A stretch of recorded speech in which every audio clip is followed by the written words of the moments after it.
Imagina una Francia al borde del abismo, un rey indeciso, una reina extravagante y un pueblo hambriento y furioso. El sonido de tambores anuncia una tormenta que sacudirá no solo a un país, sino al mundo entero. Esta es la historia de cómo las llamas de la Revolución encendieron el fuego de la libertad. Francia, 1789. El esplendor del Palacio de Versalles ocultaba un oscuro secreto. El reino más poderoso de Europa estaba al borde de la quiebra.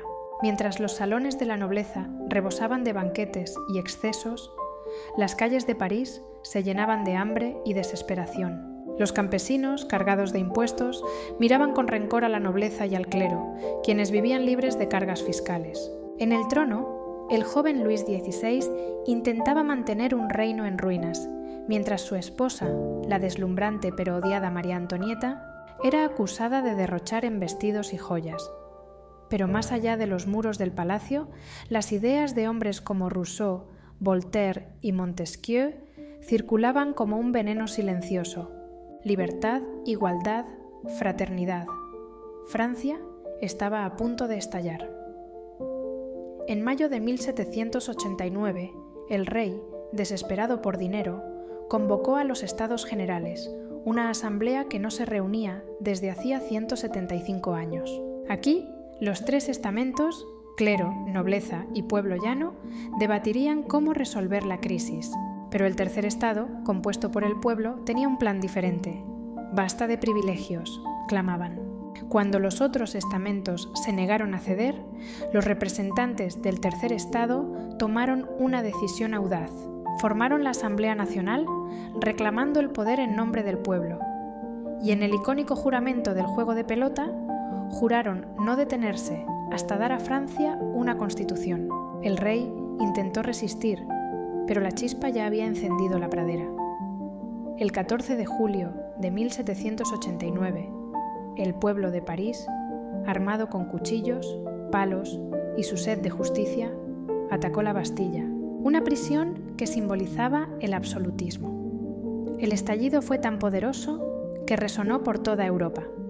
El pueblo francés se había levantado. En los años siguientes, Francia vivió un torbellino de emociones y eventos. En 1791, una nueva constitución limitó el poder del rey.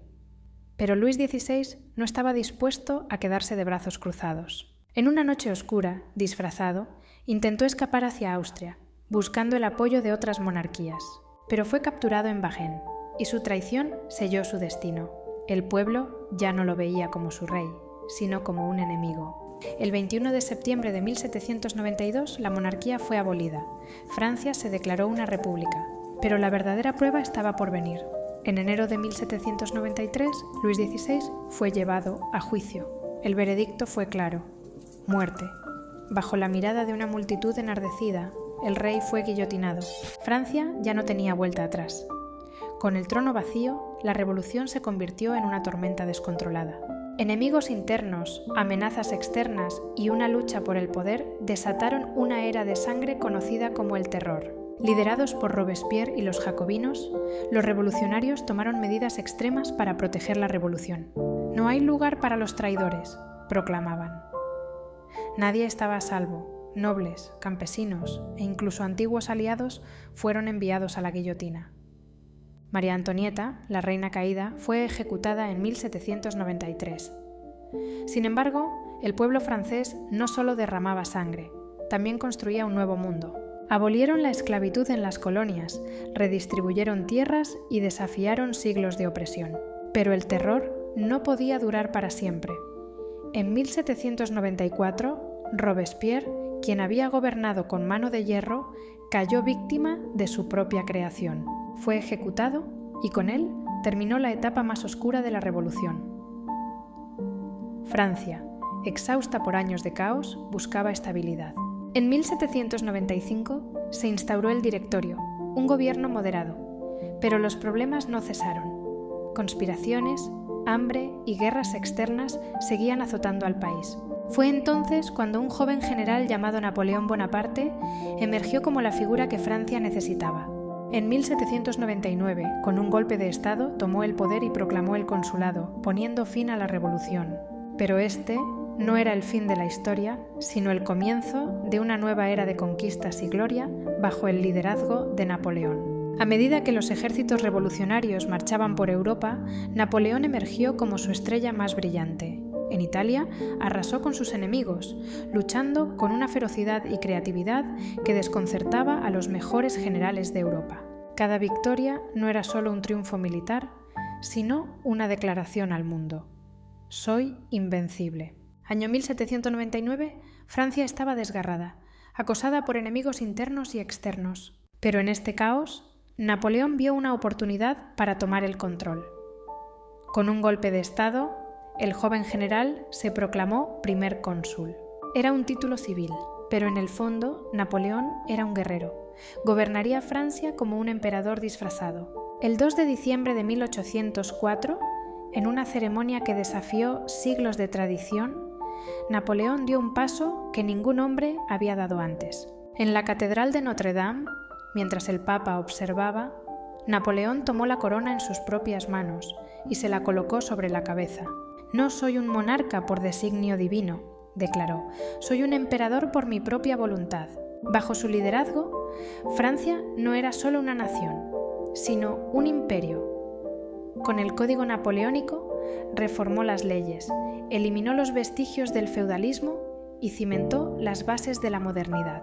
Pero Napoleón no quería solo gobernar Francia, quería Europa.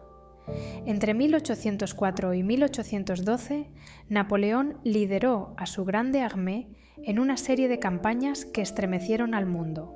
En Austerlitz destruyó a las fuerzas combinadas de Austria y Rusia en una victoria tan perfecta que fue llamada la Batalla de los Tres Emperadores. Sus ejércitos eran legendarios, rápidos, disciplinados y leales hasta la muerte.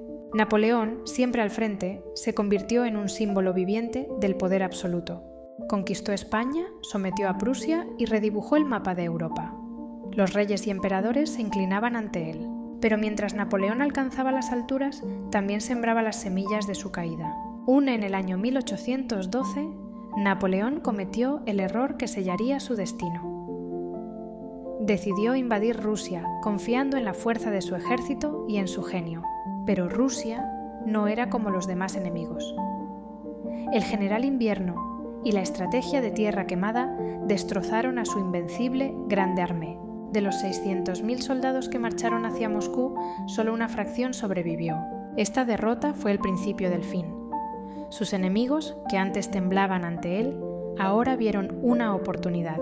Austria, Prusia, Rusia y Gran Bretaña formaron una coalición y lo derrotaron en la batalla de Leipzig en 1813. En 1814, Napoleón fue forzado a abdicar y enviado al exilio en la pequeña isla de Elba.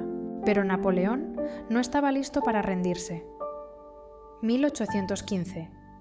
Como un fénix que renace de sus cenizas, escapó de Elba y regresó a Francia. En un acto de pura audacia, marchó hacia París. Los soldados enviados para detenerlo se unieron a él. «¡Viva el emperador!», gritaron, y Napoleón recuperó su trono por última vez.